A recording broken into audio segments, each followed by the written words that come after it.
নিজের অন্তঃসত্ত্বা স্ত্রীকে ডাক্তারের কাছে নিয়ে যাওয়ার কথা ছিল, কিন্তু টানা বৃষ্টিতে রাস্তার সবটাই তো জলের তলায়। এই পরিস্থিতিতে রিকশা চালককে কিছুটা অংশ পার করে দিতে বলেছিলেন স্বামী, কিন্তু রাজি না হওয়ায় রিকশা চালকের সঙ্গে কথা কাটাকাটিতে জড়িয়ে পড়েন ওই ব্যক্তি। অভিযোগ, দুজনের মধ্যে কথা কাটাকাটির সময় হঠাৎ ধারালো অস্ত্র বের করে ওই ব্যক্তির পেটে চালিয়ে দেয় রিকশা চালক। হাওড়া গোলাবাড়ি থানার অন্তর্গত কাপুরগলির ঘটনা।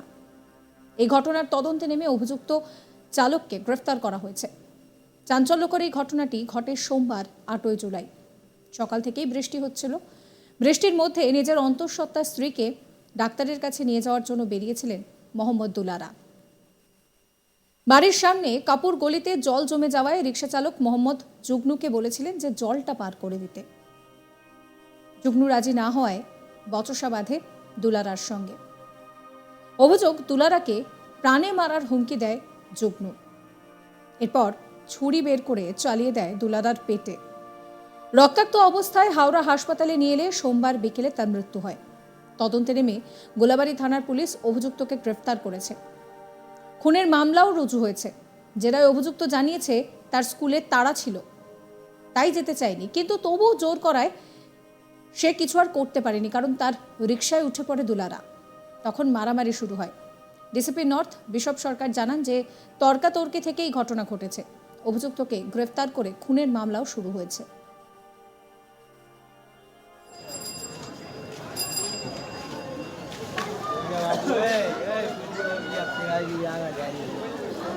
बच्चा कहाँ है? एक बेटी है 6 साल की। हाँ, बच्चा को बोलो, 6 साल की बेटी है। মৃতের স্ত্রী শাবানা পারভিন কি বলছেন শোনাবো। फोटोग्राफी कोई डेट था तो हमको बोले तुम नकाब लो आगे नीचे उतरो, हम आ रहे तो हम उसके पीछे ही उतरे थे, 1 सेकंड आगे पीछे। वो आगे बढ़ रहा था, हम पीछे पीछे थे। तो वो रिक्शा वाला से बात कर रहा था, रिक्शा वाला बोला कि आगे छोड़ देने के लिए। वो उसको बोला कि हम नहीं जाएंगे, वो नशा वशा किया हुआ था। हाँ, पानी जमा हुआ था, इसीलिए रिक्शा वाला बोला आगे छोड़ देने। वो उसको उल्टा सीधा बक्का, तो मेरे हस्बैंड उसको बोले कि मारेंगे ज्यादा ते बोलेगा तो दूसरा रिक्शा आया तो उसमें वो बैठ के चल गए। तो वो लड़का जो था ना मारा, वो भी रिक्शा ही लेके था, तो वो आगे बढ़ गया। फिर वापस वो घूम के उसको जाके छुरी भोग के वापस वो भाग गया। अब हम जब वहां पहुंचे ना तो उतने में वो घुस ही रहा था अंदर, मतलब हम गेट का पास ही थे, मगर हम उसको देख नहीं पाए।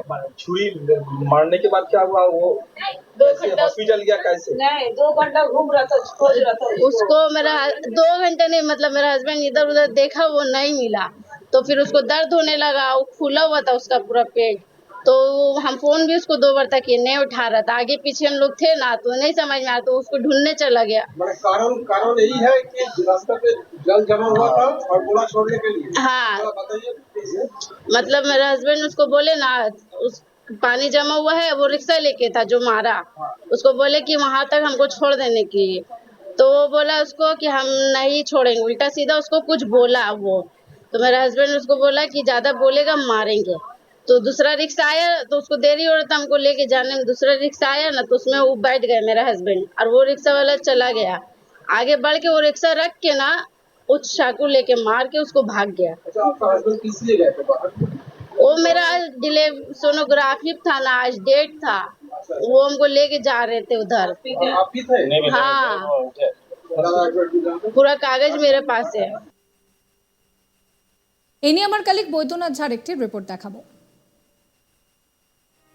রিক্সা চালকের হাতে খুন হলেন এক ব্যক্তি। হাওড়া গোলাবাড়ি থানা অন্তর্গত কপুরগলি এলাকার এই ঘটনা।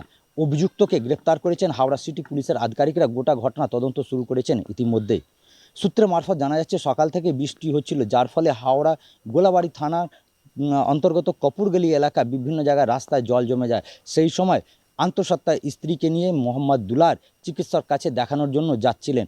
সেই সময় তিনি সেইখানে এক রিক্সা চালক যে রয়েছেন মোহাম্মদ জুগনু তাকে আগ্রহ করেন যে সে যাতে তাকে ও তার অন্তঃসত্ত্বা স্ত্রীকে জল থেকে একটু পেরিয়ে দিন, কিন্তু সেই যে তার আগ্রহ ছিল তাকে অস্বীকার করেছেন রিক্সা চালক। সেই সময় বচসা শুরু হয় ও যেটা সূত্রে মারফত জানা যাচ্ছে যে রিক্সা চালক হাতে ছুরি বের করে মোহাম্মদ দুলারের পেটের উপরে আঘাত করে, সেইখানে তিনি রক্তাক্ত অবস্থা লুটিয়ে পড়েন। আর স্থানীয়দের চেঁচামেচি চিৎকার শুনে ছুটে আসেন ও তাকে তড়িঘড়ি হাওড়া জেলা চিকিৎসা হাসপাতালে নিয়ে যাওয়া হয়। সেখানে তার চিকিৎসা চলছিল ও গোটা ঘটনা গোলাবাড়ি থানা পুলিশ আধিকারিকদের খবর দেওয়া হয়। এরপর সন্ধ্যাবেলা সে মোহাম্মদ দুলার হাসপাতালে চিকিৎসার সময় তিনি মারা যান। এই ঘটনার প্রেক্ষিতে মোহাম্মদ জুগনুকে হাওড়া সিটি পুলিশের গোলাবাড়ি থানা পুলিশ আধিকারিকরা গ্রেপ্তার করেছেন ও তাকে বারে বারে দফায় দফায় জেরা করা হচ্ছে। তিনি স্বীকার করেছেন যে তাকে যখন মোহাম্মদ দুলার রিক্সা জল থেকে পেরিয়ে দেওয়ার জন্য আগ্রহ করেছিল তিনি অস্বীকার করেছিলেন, কারণ তার সেই সময় একটা স্কুলের ভাড়া ধরা ছিল, সেই কারণে তিনি অস্বীকার করেছিলেন। এর পাশাপাশি ডিসিপি নর্থ যে বিশ্ব সরকার রয়েছেন তিনি জানিয়েছেন যে বচসা হয়েছিল বিতর্কিত কথার জেরে, তার জেরে এই ঘটনাটা হয়েছে। গোটা ঘটনা তদন্ত শুরু করা হয়েছে, অভিযুক্তকে গ্রেপ্তার করা হয়েছে ও তাকে বারবার জেরা করা হচ্ছে যে সেই কী কারণে ঘটনাটি ঘটেছিল।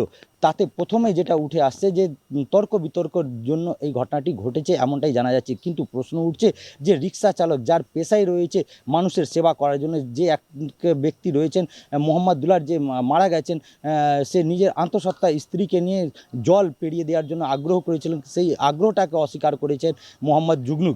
যেটা জানা যায় যে পেশা রিক্সা চালক যে যার পেশায় রয়েছে যে মানুষের সেবা করার জন্য, সে এইভাবে এক ব্যক্তির প্রাণ নিয়ে নিলেন। এই ঘটনাটাই সকল মানুষের কাছে প্রশ্ন উঠে আসছে। এবার দেখার যে গোটা ঘটনা তদন্ত যে হাওড়া সিটি পুলিশের আধিকারিকরা শুরু করেছেন, তাতে অভিযুক্তকে আজকে হাওড়া জেলা আদালতে পেশ করা হবে। এই গোটা ঘটনায় নেমে এসেছে শোকের ছায়া। খুব স্বাভাবিক যে নিজের স্ত্রীকে ডাক্তারের কাছে নিয়ে যাওয়ার জন্য স্বামী বেরিয়েছিলেন, কিন্তু প্রচণ্ড বৃষ্টি, জলমগ্ন অবস্থা, এই পরিস্থিতিতে কি করে তিনি জল পার করবেন স্ত্রীকে নিয়ে? তাই তিনি এক রিক্সাওয়ালাকে বলেছিলেন রাস্তা পার করে দেওয়ার জন্য, কিন্তু দেখা গেল সেই রিক্সাওয়ালার সঙ্গে তর্কাতর্কি এবং তারপর রিক্সা চালক তাকে কোপ মারে। যদিও রিক্সা চালক তার সাফাইয়ে জানিয়েছে যে তার স্কুলের তাড়া ছিল, কিন্তু তা সত্ত্বেও মোহাম্মদ দুলারা তিনি জোর করে রিকশায় উঠে পড়েন এবং তার জেরে এই তর্কাতর্কি। নিহতের স্ত্রী তিনি কি বলছেন শোনাবো। फोटोग्राफी कोई डेट था तो हमको बोले तुम नकाब लो आगे नीचे उतरो, हम आ रहे तो हम उसके पीछे ही उतरे थे, एक सेकंड आगे पीछे। वो आगे बढ़ रहा था, हम पीछे पीछे थे। तो वो रिक्शा वाला से बात कर रहा था, रिक्शा वाला बोला कि आगे छोड़ देने के लिए। वो उसको बोला कि हम नहीं जाएंगे, वो नशा वशा किया हुआ था। हाँ, पानी जमा हुआ था, इसीलिए रिक्शा वाला बोला आगे छोड़ देने। वो उसको उल्टा सीधा बक्का, तो मेरे हस्बैंड उसको बोले कि मारेंगे ज्यादा ते बोलेगा तो दूसरा रिक्शा आया तो उसमें वो बैठ के चल गए। तो वो लड़का जो था ना मारा, वो भी रिक्शा ही लेके। সাবস্ক্রাইব করবেন আজ তাক বাংলার ইউটিউব চ্যানেলকে, ফলো করবেন হোয়াটসঅ্যাপ চ্যানেলও।